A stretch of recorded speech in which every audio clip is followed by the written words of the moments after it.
तो जय जिनेन्द्र सभी से। और नियंठा पर हम चर्चा कर रहे थे।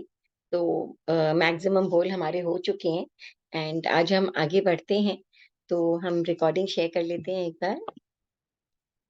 रिकॉर्डिंग नहीं, सॉरी, स्क्रीन शेयर कर रही हूँ।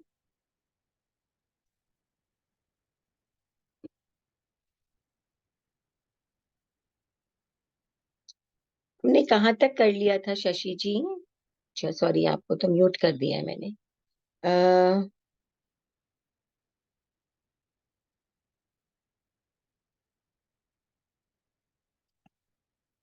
ठीक है, कर्म उदीरना तक हमने कर लिया था, है ना? इसके आगे जो उपसंपदान द्वार है वो हमें करना है।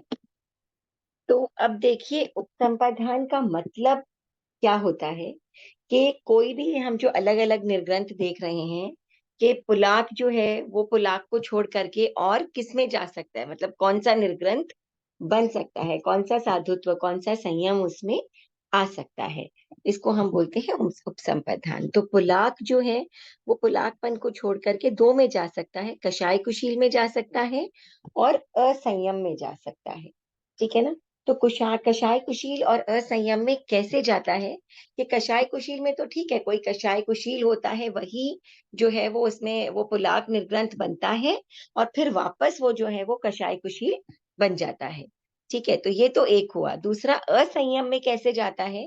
कि पुलाक लब्धि जब रहती है उस समय तो मृत्यु नहीं होती है, लेकिन उस जैसे ही पुलाक लब्धि समाप्त हुई, जैसे ही पुलाकपन समाप्त हुआ, निर्ग्रंथता समाप्त हुई पुलाक वाली, उसी के एक समय के बाद में अगर मृत्यु हो जाती है तो अगले भव में असंयम आ जाता है, साधुत्व चला जाता है।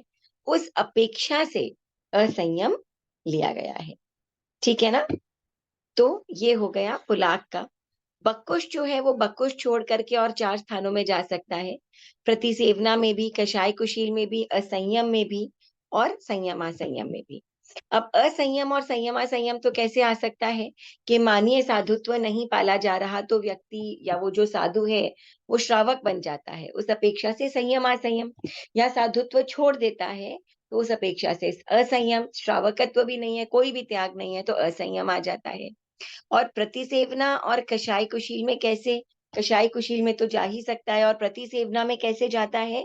कि अगर आप समझिए मूल गुण और उत्तर गुण दोनों में अगर दोष लगाए तो प्रतिसेवना आ सकती है। ठीक है? बिल्कुल उसी प्रकार प्रतिसेवना जो है वो सब में जा सकते हैं, असंयम में, संयम असंयम में। कषाय कुशील हायर लेवल में जा रहे हैं तो कषाय कुशील जा ही सकते हैं। और बकुश आते ही कषाय कुशील से वापस कषाय कुशील में चले गए। और बकुश जो है वो कैसे, कि आप समझिए केवल उत्तर गुणों में उस समय दोष लग रहा हो तो वो बकुश की जगह, प्रतिसेवना में क्या है, मूल गुण उत्तर गुण दोनों में दोष, और बकुश में क्या है, केवल उत्तर गुणों में दोष। तो दोनों की जो स्थिति जो है वो आपस में एक्सचेंज होती रहती है। अब कषाय कुशील क्या है? जब कषाय कुशील का लेवल गिरता है तो वो इनको अपने कषाय कुशील को छोड़ करके पुलाक में, बकुश में, प्रतिसेवना में, किसी में भी जा सकता है, और अगर हायर की तरफ जाए तो निर्ग्रंथ बन सकता है। इसके अलावा अगर साधुत्व चला जाए तो असंयम या संयमासंयम, श्रावकत्व या के अवृत्ति भी बन सकता है। ठीक है, इसके बाद हम आ जाते हैं निर्ग्रंथ में। अब निर्ग्रंथ जो है वो निर्ग्रंथ छोड़कर तीन स्थानों में जा सकता है। एक कषाय कुशील अगर नीचे की तरफ चला जाता है तो। दूसरा, स्नातक अगर आप समझिए 12वें गुण स्थान में है तो आगे 13वें गुण स्थान में चला जाएगा, इस अपेक्षा से स्नातक। और असंयम में कैसे? अगर 11वें गुण स्थान में है तो 11वें गुण स्थान में है और वहां पर अगर मृत्यु हो जाती है तो वो जीव निश्चित ही मर करके और देवता बनता है, वो भी अनुत्तर विमान में देवता बनता है। तो उस अपेक्षा से, क्योंकि देवता के कोई भी व्रत नहीं होते, इस अपेक्षा से फिर से चौथा गुण स्थान आ जाता है और वो असंयमी बन जाते हैं। स्नातक को अगर हम देखते हैं तो उनकी जो अगली पदवी या अगली गति होती है वो मोक्ष की ही होती है, इसीलिए उनका सिर्फ एक ही आगे का जो लेवल है वो होता है और वो है मोक्ष। ठीक है? अब कुछ अगर आपको इसमें से पूछना है तो आप पूछ सकते हैं। मैं अनम्यूट।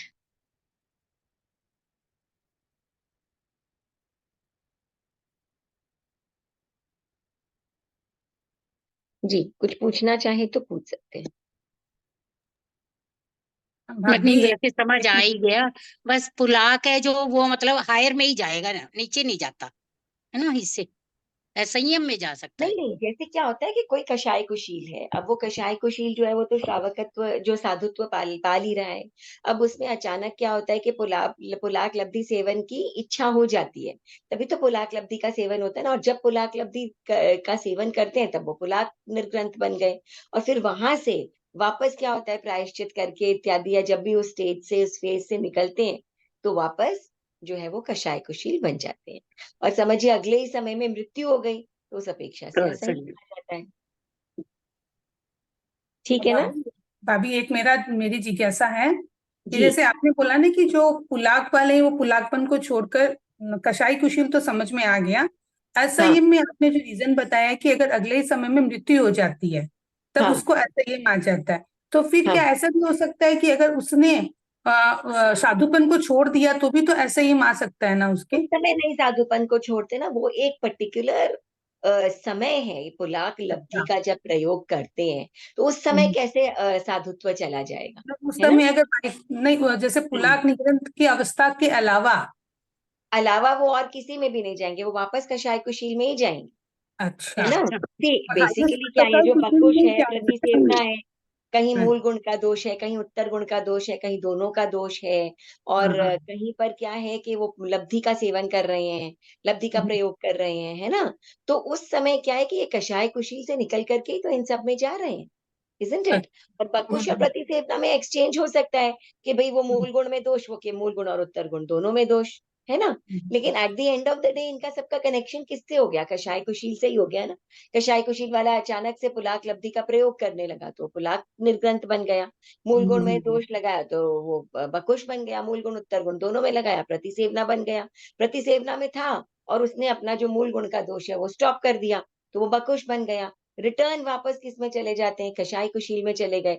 लेकिन एक पॉइंट ऐसा आता है कि नहीं भाई अब तो साधुत्व नहीं पाला जा रहा, तो गिर करके, और तीनों ही बदकुश, प्रतिसेवना, कषाय कुशील या संयमी भी हो सकते हैं, संयमा संयमी भी हो सकते हैं। लेकिन पुलाक क्या है, लब्धि के प्रयोग के समय हम पुलाक कहते हैं।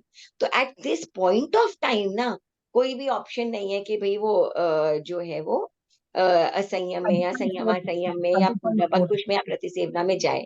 तो यहाँ असंयम सिर्फ किस अपेक्षा से कहा गया है कि पुलाक के मृत्यु। समय तो मृत्यु भी नहीं होती, लेकिन हम्म। अगले ही समय अगर मृत्यु हो जाए तो असंयम। बाकी सब में तो असंयम आ सकता है कि भाई गिर गए, साधुत्व अब नहीं, मतलब गुण स्थान गिर गया। लेकिन यहाँ पर नहीं, किस अपेक्षा से गिरा? मृत्यु की अपेक्षा से। नहीं पुलाक अगला संयम अगला समय कौन सा लेते हैं इसमें?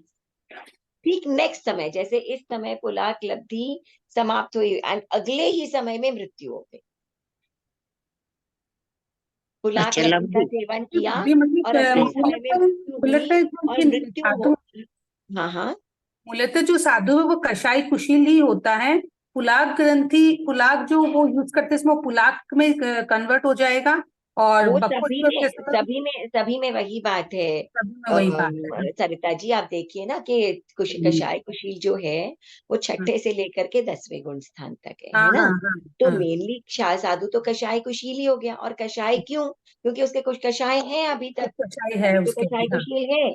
तो साधु क्या है, हम जिन साधुओं की बात कर रहे हैं अप्रमादी प्रमादी, वो सारे हम्म, जिनके अंदर कषाय अभी तक हैं वो सारे ही कषाय कुशील हो गए, छठे से हाँ लेके 10वें गुण स्थान तक। अब हम उनको हम थोड़ा सा और इलैबोरेट करते हैं।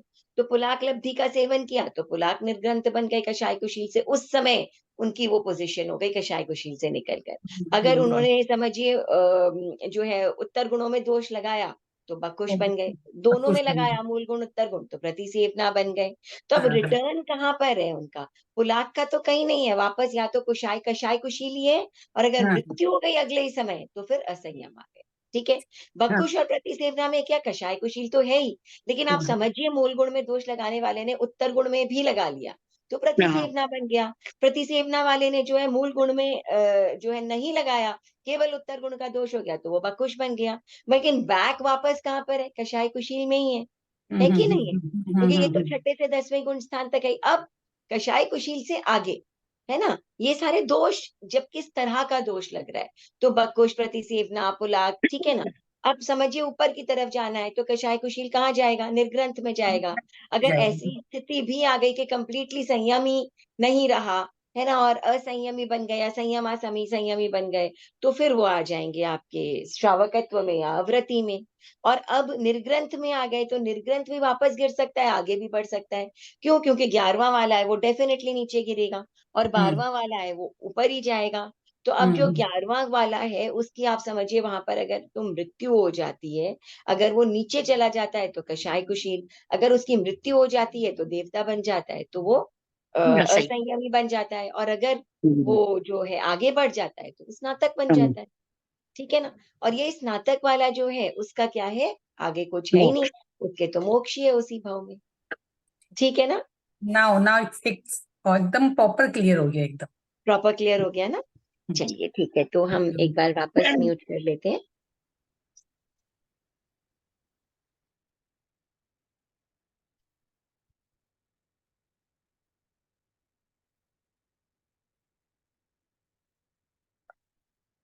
चलिए, तो अब नेक्स्ट हमारा आ जाता है संज्ञा द्वार। तो संज्ञा जो है वो क्या होती है संज्ञा? तो संज्ञा आपको पता ही है, चार होती है: आहार, भय, मैथुन और परिग्रह। ठीक है ना? और ये क्यों होती है? बेसिकली मोह कर्म के कारण ही होती है ना? तो अब ये क्या है, संज्ञोपयुक्त का मतलब क्या हो गया कि जिस समय आहार आदि में आसक्त होते हैं उस समय हमने संज्ञोपयुक्त कहा है। आप परिभाषा से देखिए कि आहार आदि में जब रत रहते हैं तो स्वयं का पोषण, स्वयं की रक्षा, भय से मुक्ति इत्यादि इस प्रकार की ये, या स्वयं का पोषण, मैथुन की इच्छा, ये जितनी भी चीजें हैं ये सारी जो है वो आहार करते समय होती है। पुलाक लब्धि का प्रयोग करते समय ऐसी कोई भी चीज नहीं होती है, इसीलिए यहाँ पर उस अपेक्षा से नो संज्ञोपयुक्त कहा है, क्योंकि इस समय आहार आदि में नहीं होते हैं, वो केवल उस समय लब्धि का प्रयोग कर रहे होते हैं। एंड सिमिलरली आप देखेंगे निर्ग्रंथ में भी नो संज्ञोपयुक्त और स्नातक में भी नो संज्ञोपयुक्त, क्योंकि यहाँ पर आहार, भय, मैथुन संज्ञा नहीं है ये धर्म में। ठीक है ना? इसीलिए इस अपेक्षा से यहाँ पर भी नो संज्ञोपयुक्त। ठीक है? अच्छा, अब क्योंकि आप देखिए स्नातक तो नो संगी नो असंगी होता है ना? और आहार, भय, मैथुन संज्ञा, मैथुन और परिग्रह जो है वो इनके नहीं होता है। अगर हम बकुश, प्रतिसेवना और कषाय कुशील लें तो यहाँ पर संज्ञा की भजना होती है कि आहार भी हो सकता है, मैथुन भी हो सकता है, या परिग्रह भी हो सकता है, कोई से भी भाव हो सकते हैं। ठीक है? तो बेसिकली और कुछ नहीं है, बाकी तो नॉर्मल है, तो आहार, भय, मैथुन संज्ञा होती है। ये ध्यान रखें कि निर्ग्रंथ और स्नातक में जो इतनी एक हायर लेवल ऑफ भाई 13वें 14वें गुण स्थान में तो होती ही नहीं है आहार, भय, मैथुन संज्ञा। 11वें 12वें गुण स्थान में भी, क्योंकि मोहनीय कर्म का सर्वथा अनुदय होता है या सर्वथा टूटना हो जाता है, इसीलिए यहाँ पर भी आहार, भय, मैथुन संज्ञा नहीं होती है। क्यों नहीं होती है? क्योंकि मोहनीय कर्म से जुड़ा हुआ है, जुड़े हुए हैं चारों, है ना, संज्ञाएं। और बाकी तीनों में हो सकती है। और पुलाक में क्या है, उस समय सिर्फ पुलाक लब्धि के प्रयोग में कंसंट्रेशन होता है, इसीलिए यहाँ पर ये जो संज्ञा है इसको काउंट नहीं किया गया। ठीक है ना? तो कुछ पूछना चाहते हैं इसमें से, या हम आगे बढ़ते हैं? आप एक साथ भी पूछ सकते हैं। ठीक है? अब हम आ जाते हैं आहारक और अनाहारक। आहारक मतलब जब आहार लेते हैं, और अनाहारक मतलब जब आहार नहीं लेते हैं। तो पुलाक, बकुश, प्रतिसेवना, कषाय कुशील, इनमें सब में जो है वो आहारक होते हैं। निर्ग्रंथ में भी आहारक होते हैं। और स्नातक जो होता है ये है 13वां 14वां गुण स्थान। इस 13वें 14वें गुण स्थान में आहारक भी होते हैं और अनाहारक भी होते हैं। ठीक है ना? तो केवली समुत्घात जब करते हैं तो उसके तीसरे, चौथे और पांचवें समय में जीव क्या है, अनाहारक होता है। थर्ड, फोर्थ, फिफ्थ, तीन समय में अनाहारक होता है, उसके बाद वापस आहार ले लेता है। और इसके अलावा जो 14वां गुण स्थान है वो भी अनाहारक होता है। ठीक है? ये आहार समझ में आ गया। नेक्स्ट हम आ जाते हैं भव द्वार, कि कोई भी जो जीव है वो कितने भव करता है। तो भव जो है जघन्य, पुलाक लब्धि वाला जो है जघन्य। देखिए पुलाक हम सोचेंगे कि भाई एक भव और उत्कृष्ट तीन भाव, ऐसा क्यों बोलते हैं? क्योंकि आप इस लेवल तक आपकी साधना है कि आप पुलाक लब्धि का प्रयोग कर सके, मतलब इतना जबरदस्त प्रयोग होता है कि आप चक्रवर्ती की सेना तक को रोक सकते हो। तो कितनी भयंकर उनकी सिद्धि होती होगी, आप सोचिए कितना भयंकर उनकी, कितनी भयंकर साधना होती होगी। तो ऐसे जो जीव होते हैं वो मिनिमम एक भाव करते हैं और अधिकतम तीसरे भाव में अवश्य मुक्ति जाते हैं। पहला भाव वो जिसको जी रहे होते हैं, अगला भाव देवता इत्यादि का, और तीसरा जो भाव है उसमें डेफिनेटली वो मुक्त होते ही हैं। बकुश जो है और प्रतिसेवना जो है और कषाय कुशील, कषाय कुशील में एवरीथिंग छठे से लेकर के 10वें तक सारे आ जाते हैं। इनमें भी मिनिमम एक भाव के उसी भाव में भी मुक्ति हो सकती है और अधिक से अधिक 8 भावों में मुक्ति होती है। 8वां भाव मतलब कि दूसरे भाव में भी हो सकती है, तीसरे में भी हो सकती है, चौथे में भी हो सकती है, नहीं तो अधिक से अधिक 8वें भाव में मुक्ति अवश्य होती ही है। निर्ग्रंथ की अगर हम बात करें तो मिनिमम एक भाव में मुक्ति और उत्कृष्ट 3 भाव में, बिल्कुल पुलाक के समान तीसरे भाव में मुक्ति। क्योंकि अब आप समझिए 11वें गुण स्थान में गया तो 11वें गुण स्थान में मृत्यु हुई तो अगला भाव क्या हो गया? अगला भाव हो गया देवता का, और उसके बाद तीसरे भाव में मुक्ति हो जाती है। ठीक है ना? तो उत्कृष्ट 3, मिनिमम एक भाव और मैक्सिमम 3 भाव। अच्छा, फिर हम आ जाते हैं नेक्स्ट, तीसरे भाव में मुक्ति या हो सकता है इसमें कहीं कहीं पर देखिए हमारा ये भी है कि 3 भावों की अपेक्षा, जो आप आगे जब आकर्ष द्वार देखेंगे कि 3 भाव की अपेक्षा ये गुण स्थान या ये आ सकता है, तो यहाँ पर हम मनुष्य की या जो है वो 3 भाव भी काउंट कर सकते हैं। स्नातक में जब हम आते हैं तो केवल एक भाव, क्योंकि उनकी उसी भाव में डेफिनेटली मृत्यु, इसे उसी भाव में डेफिनेटली उनको मोक्ष मिलता ही है, आगे के कोई जीवन नहीं होते। आगे हम आ जाते हैं आकर्ष द्वार में। आकर्ष द्वार का मतलब होता है, आकर्ष का क्या मतलब होता है कि साधुत्व का आना, संयम का आना। तो पुलाक के मिनिमम एक बार संयम आ सकता है एक भाव की अपेक्षा, और एक ही जीवन में 3 बार पुलाक जो निर्ग्रंथ है वो बन सकता है। यानी कि जाकर वापस बन गया, कषाय कुशील बना वापस बन गया, या हो सकता है असंयम आ गया, असंयम तो खैर नहीं आ सकता, मृत्यु की अपेक्षा से है, तो कषाय कुशील बनकर वापस पुलाक, कषाय कुशील से वापस पुलाक, ऐसे करके 3 बार उत्कृष्ट एक ही जीवन में पुलाक लब्धि आ सकती है। और अनेक भावों की अपेक्षा जघन्य 2 बार, क्योंकि 2 भाव की अपेक्षा 2 बार, ठीक है, और 7 भाव की अपेक्षा उत्कृष्ट जो है वो 7 बार, ठीक है ना? तो 3 भाव की अपेक्षा उत्कृष्ट 7 बार। उत्कृष्ट 7 बार कैसे? कि आप देखिए 3 भाव हैं, उत्कृष्ट 3 बार आते हैं ना। अब भाव देखिए यहाँ पर भाव द्वार में उत्कृष्ट 3 भाव, ये देखिए उत्कृष्ट 3 भाव है ना। तो 3 भाव में पहले भाव में कितनी बार आ सकते हैं? पहले भाव में आ सकती है 3 बार, अधिक से अधिक। दूसरे भाव में भी 3 बार, ठीक है, और तीसरे में जघन्य 2 बार और उत्कृष्ट 7 बार। तो मिनिमम 2 बार आ सकती है और मैक्सिमम अनेक भावों की अपेक्षा 7 बार आ सकती है, ठीक है ना। अब हम आगे बढ़ते हैं बकुश में, प्रतिसेवना और कषाय कुशील में, ठीक है ना। ये बात समझ में आई ना कि हम भवों को और आकर्ष को एक साथ देखते हैं कि पुलाक जो है वो जघन्य 1 भाव और उत्कृष्ट 3 भाव करता है, ठीक है ना। अब ये जो उत्कृष्ट 3 भाव करता है, आप मानिए कि मनुष्य के ही 3 भाव हुए और उसमें तीनों में ये जो है वो साधुत्व जो है वो आया। तो क्या हुआ कि जघन्य 1 भाव का 1 बार आया और उत्कृष्ट एक ही भाव में 3 बार पुलाक लब्धि आ सकती है, ठीक है। अब अगर हम अलग अलग जन्मों का लेते हैं, 3 भावों का लेते हैं, तो 3 भावों की अपेक्षा जघन्य 2 बार आ सकती है पुलाक लब्धि, और अधिक से अधिक 3 भावों को मिला करके और 7 बार जो है वो पुलाक लब्धि आ सकती है, ठीक है। और ये जो पुलाक जो निर्ग्रंथ होते हैं ना, इनका कितने समय के लिए रहते हैं? ऐसे घूमते फिरते साधु नहीं होते, इनका अंतर मुहूर्त का कालमान होता है खाली, ठीक है ना। अब ये जब तक ये अंतर मुहूर्त पूरा नहीं होता, तब तक वो पुलाक निर्ग्रंथ ना तो मृत्यु को प्राप्त होता है और ना ही वहां से गिरता। तो ऐसी ये पुलाक लब्धि जो होती है, अंतर मुहूर्त का पुलाक निर्ग्रंथ होता है, ठीक है ना। अब अगर हम बकुश, प्रतिसेवना और कषाय कुशील को देखें तो यहाँ पर क्या है, ये तो जघन्य 1 बार और उत्कृष्ट प्रत्येक 100 बार। प्रत्येक 100 बार का मतलब 2 से 9 तक की शतक की संख्या होती है प्रत्येक, तो 200 से लेकर के 900 बार, और जघन्य 2 बार, उत्कृष्ट प्रत्येक 1000 बार अनेक भवों की अपेक्षा, तो अनेक भवों की अपेक्षा कितने भव हो सकते हैं? 8 भव हो सकते हैं। तो इन 8 भवों में जो है मैक्सिमम प्रत्येक 1000 बार इनमें बकुश जो है वो आ सकता है और निर्ग्रंथता आ सकती है, और नहीं भी आ सकती, मतलब वापस भी जा सकती है। तो बिल्कुल यही चीज प्रतिसेवना और कषाय कुशील में भी है। यानी बार बार उस प्रकार के निर्ग्रंथता का, उस प्रकार की निर्ग्रंथता का आना और वापस चले जाना, यही आकर्ष द्वार है। और निर्ग्रंथ अगर हम लेते हैं तो 11वां 12वां गुण स्थान है। तो आप देखिए, एक भव की अपेक्षा जघन्य 1 बार और उत्कृष्ट 2 बार, ठीक है ना।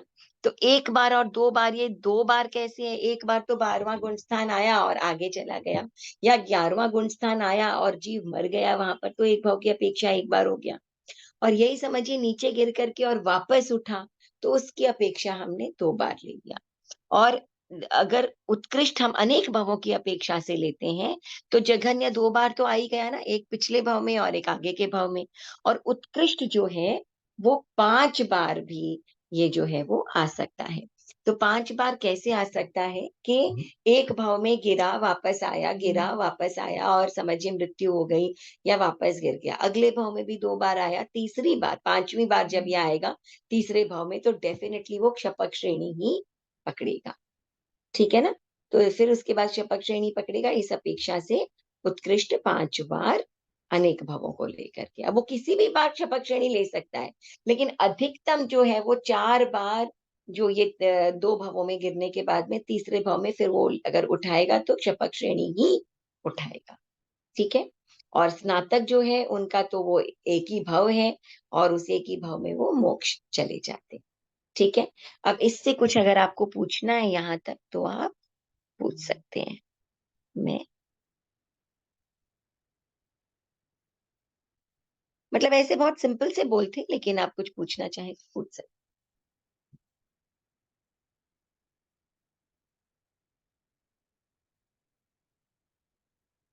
सरिता जी, शशि जी कुछ पूछना चाहते हैं? कुछ भी नहीं है, मतलब वेरी सिंपल है ना, कि आहारक कब होते हैं, नहीं कब होते हैं। भव द्वार क्या है? एक भव होता है मिनिमम, के उसी भव में मुक्ति चले गए। नहीं तो पुलाक जो है वो अधिकतम 3 भव करते हैं, या निर्ग्रंथ 3 भव करते हैं, बाकी सारे जो है मैक्सिमम 8 भव कर सकते हैं। और जितने जितने भव है उसके अनुसार ही उनके अंदर वो पर्टिकुलर निर्ग्रंथता आ सकती है या जा सकती है। तो इसमें कुछ भी नहीं है कि पुलाक में 1 बार और 3 बार एक भव की अपेक्षा, अधिक की अपेक्षा 2 बार और 7 बार आ सकती है। बकुश प्रतिसेवना कषाय कुशील में 2 बार, या प्रत्येक प्रत्येक यानी 2 से 9 की संख्या, तो 200 से 900 बार आ सकती है, या 2000 से 900 9000 बार अनेक भवों की अपेक्षा आ सकती है। निर्ग्रंथ में क्या है कि 1 बार यानी उसी भव में चले जाना, और अधिक से अधिक 2 बार, 2 बार मतलब कि गिर करके और वापस निर्ग्रंथता का आ जाना, ठीक है। एंड जघन्य 2 बार और उत्कृष्ट 5 बार, अगर भाव समझिए 2 ही हैं अनेक भवों की अपेक्षा में, तो उसकी अपेक्षा जघन्य 2 बार और उत्कृष्ट 5 बार, के 4 बार आने के बाद में 5वीं बार जब वो श्रेणी चढ़ेगा तो डेफिनेटली शपक श्रेणी ही चढ़ेगा। और स्नातक का तो कोई नीचे गिरने का सवाल ही नहीं है, कुछ है ही नहीं। तो उसमें तो केवल और वापस बार बार निर्ग्रंथता आने का भी सवाल नहीं है।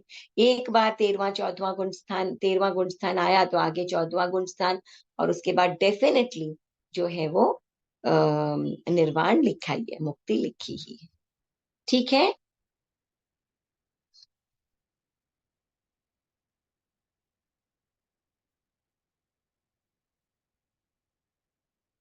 अब हम देखिए, ये इतना जितना हमने किया है, इसको अगर आप एक बार रिवाइज कर लें, तो हम ये स्थिति और अंतर्द्वार, समुद्घात द्वार, ये हम नेक्स्ट क्लास में कर सकते हैं, और ये हमारा कंप्लीट ही हो जाएगा। तो हम अगले क्लास में नियंठा कोशिश करेंगे, क्योंकि क्षेत्र, स्पर्शना, भाव, अल्प बहुत्व, ये सब तो सिंपल है। मेन प्रव्रज्या और ये इतना सा ही है। कोशिश करेंगे कि नेक्स्ट क्लास में हम कंप्लीट कर लें। एंड एटमोस्ट अगर हो सकेगा तो मैं कल और परसों भी क्लास लेने की कोशिश कर लूंगी, थर्सडे और फ्राइडे को। तो उससे क्या होगा कि अगर कल कंप्लीट हो गया तो बहुत अच्छा, नहीं तो इस हफ्ते में हम इस नियंठा को कंप्लीट करने की कोशिश कर सकते हैं। नहीं पॉसिबल हुआ तो अगले बुधवार को, कमिंग बुधवार को हम रखेंगे।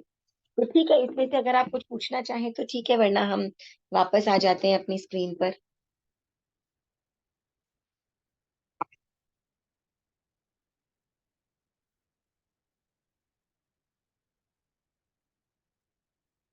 ओ अच्छा, मैंने म्यूट कर रखा था सबको। कुछ पूछना चाहते हैं शकुंतला जी, आप कुछ पूछना चाहते हैं? हाँ जी, पूछिए। हाँ। जय जिनेंद्र। हाँ हाँ जी। हाँ, मैं पूछ रही थी इसमें पुलाक में जैसे बहुधार में उत्कृष्ट 3 बहुदिए हैं, तो 3 बहु पुलाक के हैं होंगे या एक बहु पुलाक निग्रंथ का, एक बहु देवता का, फिर पुलाक का निग्रंथ का, तो नहीं उसमें फिर अनेक बहु में उत्कृष्ट 7 बार। नहीं नहीं, देखिए ऐसा है कि यहाँ पर हमें ना पुलाक निर्ग्रंथता की ही बात कर रहे हैं, हाँ। ठीक है ना, कि ये निर्ग्रंथता जो है वो कितनी बार आ सकती है। ठीक है, तो अब पहला चीज आप ये समझिए, जब हम भवद्वार करते हैं तो जो व्यक्ति पुलाक लब्धि तक पहुंच जाता है, या जिसने पुलाक लब्धि का कभी भी प्रयोग किया हो, जिसमें पुलाक निर्ग्रंथता आई हो, ऐसा जीव जो है वो मिनिमम 1 भव करता है और उत्कृष्ट 3 भव कर सकता है। ठीक है, अब आप समझिए कि ये जो उत्कृष्ट 3 भव ये करता है, उसमें जघन्य 1 बार पुलाक लब्धि आ सकती है 1 भव की अपेक्षा, और जघन्य 2 बार आ सकती है अनेक भाव की अपेक्षा। 2 बार क्यों? कि आप समझिए 2 बार उसने भाव किए और दूसरा भाव जो मनुष्य का किया उसके अंदर उसमें फिर से पुलाक लब्धि आ गई। अब हम 3 बार जघन्य करते हैं तो उत्कृष्ट 3 भाव हैं, तो उत्कृष्ट 3 भाव में 1 भाव की अपेक्षा उत्कृष्ट 3 बार पुलाक लब्धि आ सकती है, और उत्कृष्ट 7 बार भी आ सकती है।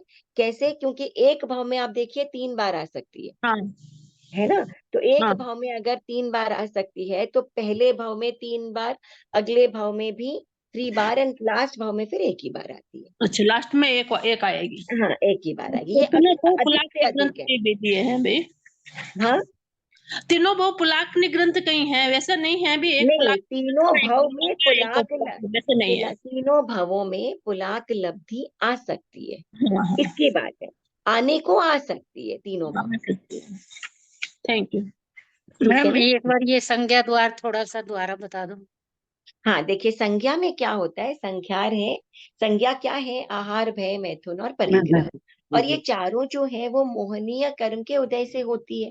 ठीक है, तो जब हम बकुश, प्रतिसेवना, कषाय, कुशील और निर्ग्रंथ दो को देखते हैं तो वहां पर मोहनीय कर्म का जो उदय तो रहता ही है ना, मोहनीय कर्म का उदय तो रहता ही है नेचुरली, इनमें सब में कषाय है, तो यहाँ पर जो है वो संज्ञा की भजना, यानी ये संज्ञा जो है इनमें से आहार भी हो सकता है, भय भी हो सकता है, मैथुन भी हो सकता है, परिग्रह भी हो सकता है। अब भजना अगर का मतलब क्या होता है? अनिवार्यता नहीं है? भजना का मतलब अनिवार्यता नहीं होती है, इसका मतलब होता है कि ये भी हो सकता है, वो भी हो सकता है ना, सारे भी हो सकते हैं, आहार भी हो सकता है, भय भी हो सकता है, मैथुन भी हो सकता है, परिग्रह भी हो सकता है। भावों की ही बात कर रहे हैं आप, है ना, भावों की बात हो रही है, और ये नहीं भी हो सकते।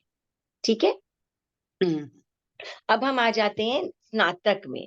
स्नातक और निर्ग्रंथ में, तो निर्ग्रंथ और स्नातक में क्या है, क्योंकि मोहनीय कर्म का वर्चस्व नहीं है, मोहनीय कर्म 11वें गुण स्थान 12वें गुण स्थान में संपूर्ण अनुदय या टूटने की अवस्था हो जाती है, और 13वें में होता ही नहीं, और क्योंकि संज्ञा जो है वो मोहनीय कर्म से जुड़ा हुआ है, इसीलिए निर्ग्रंथ और स्नातक में नो संज्ञोपयुक्त हो जाता है। ठीक है, अब हम आ जाते हैं पुलाक में। पुलाक में नो संज्ञोपयुक्त क्यों कहा है? क्योंकि यहाँ पर तो मोहनीय कर्म की दशा है, परंतु ये जो पुलाक है, ये लब्धि जो है, ये जैसे मैंने बताया केवल अंतर मुहूर्त मैक्सिमम पुलाक निर्ग्रंथता रहती है, उसके बाद वापस कषाय कुशील आ जाता है। ठीक है ना, अगर मृत्यु ना हुई तो पुनः कषाय कुशील आ जाता है। तो उस समय जब ये लब्धि का प्रयोग होता है, जब ये पुलाक निर्ग्रंथता रहती है, तो उस अंतर मुहूर्त के समय के अंदर जो है वो ये जो आहार, भय, मैथुन, परिग्रह वाले जो भाव होते हैं, ये उस समय देखिए वर्चस्व तो होता ही है, क्योंकि ऐसा तो हो नहीं सकता ना, मोहनीय कर्म है मगर ये नहीं है, ऐसा नहीं हो सकता है। परंतु उस समय ये फीलिंग गौण हो जाती है। क्यों हो जाती है? क्योंकि उस समय में वो लब्धि में कॉन्सेंट्रेट हो जाती है, इसीलिए वहां पर नो संज्ञोपयुक्त लिया गया है। हालांकि मोहनीय कर्म तो है ही ना, और मोहनीय कर्म का उदय है, तो ये संज्ञा भी होगी ही, मगर नो संज्ञोपयुक्त क्यों क्या कहा है? क्योंकि इस अंतर मुहूर्त के अंदर अंदर जब ये पुलाक लब्धि का प्रयोग करते हैं, तो उस समय वो फील उनके अंदर जो होता है आहार, भय, मैथुन संज्ञा वाला, वो भाव नहीं होते, इस अपेक्षा से यहाँ पर नो संज्ञोपयुक्त। बट वर्चस्व तो है ही, मगर इस अपेक्षा से वहां पर नहीं हो।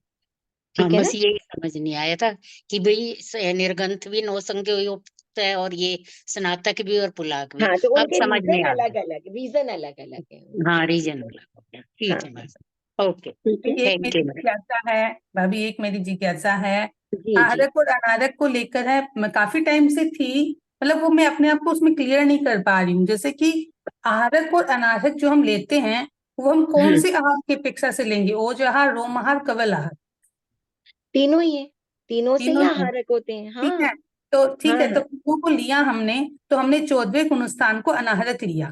ठीक है, हाँ। ओज आहार का हम कहते हैं कि ये जीवन के अंत समय तक ये आहार बना रहता है।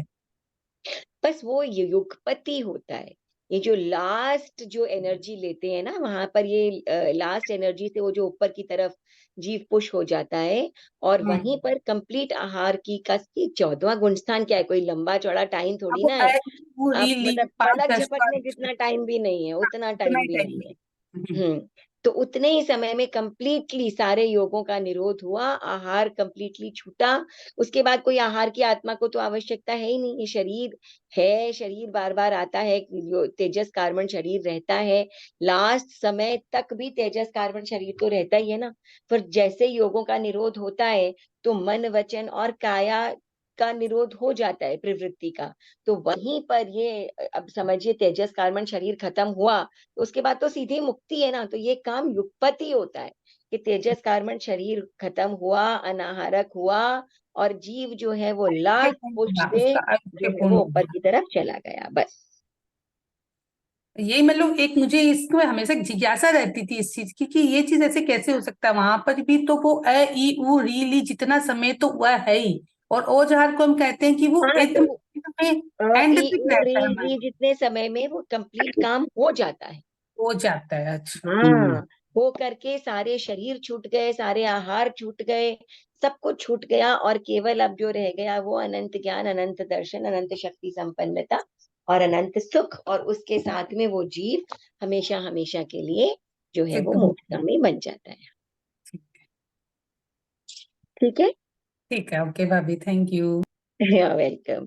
और कोई क्वेश्चन? नहीं? अभी एक बार पढ़ लेंगे तो वापस क्लियर हो वापस, जाएगा। हाँ, इसीलिए मैं ना सारे एक साथ हम आगे बढ़ सकते हैं, टाइम है हमारे पास, लेकिन हम नहीं करें तो बेहतर है कि थोड़ा सा रिवीजन हो जाएगा, तो हम नेक्स्ट आगे कर लेंगे। अगर मुझसे पॉसिबल होगा तो मैं कल क्लास रख लूंगी, एंड नहीं तो फिर वेंसडे तो है ही अपने पास में। ठीक है ना? मैडम बाद में रख लेना, कल रहने देना। अच्छा, कल नहीं रखें? हाँ जी। अच्छा ठीक है, चलिए, तो फिर कल नहीं रखते हैं क्लास। एंड फ्राइडे, फ्राइडे को रखना चाहते हैं? हाँ जी, रख लेना फ्राइडे। फ्राइडे को रख सकते हैं। हाँ वैसे तो जी। रिकॉर्डिंग होती है, पर हाँ ठीक है, एक साथ नहीं, में चलो क्लास फिर करने देख का। लेंगे, अगर टाइम हुआ तो मैं कर लूंगी अटेंड, नहीं तो फिर रिकॉर्डिंग सुन लूंगी। हाँ, नहीं नहीं, फ्राइडे को रखेंगे, कल नहीं रखते हैं, फिर फ्राइडे को ही रखेंगे। एंड अगर कोशिश करते हैं कि फ्राइडे को कंप्लीट हो जाए अपना, नहीं तो फिर हमने कमिंग वेंसडे को कंप्लीट करेंगे फिर। ठीक और है, फ्राइडे ओके। वैसे मेरा भी, मैं बोल तो देती हूँ लेकिन कभी कभी नहीं हो पाता है, तो कोई बात नहीं, अगर हो सकेगा तो हम डेफिनेटली कर लेंगे। कोई ठीक। ठीक है, ओके मैम, चलिए, थैंक यू। ओके, बहुत थैंक यू बहुत सो आभार मच हैं आप। जय जिनेन्द्र, थैंक यू। सुनिंदर ओम आराम। पर हम बहुत जय बहुत आभार हैं। जी, हम आपके आभारी हैं।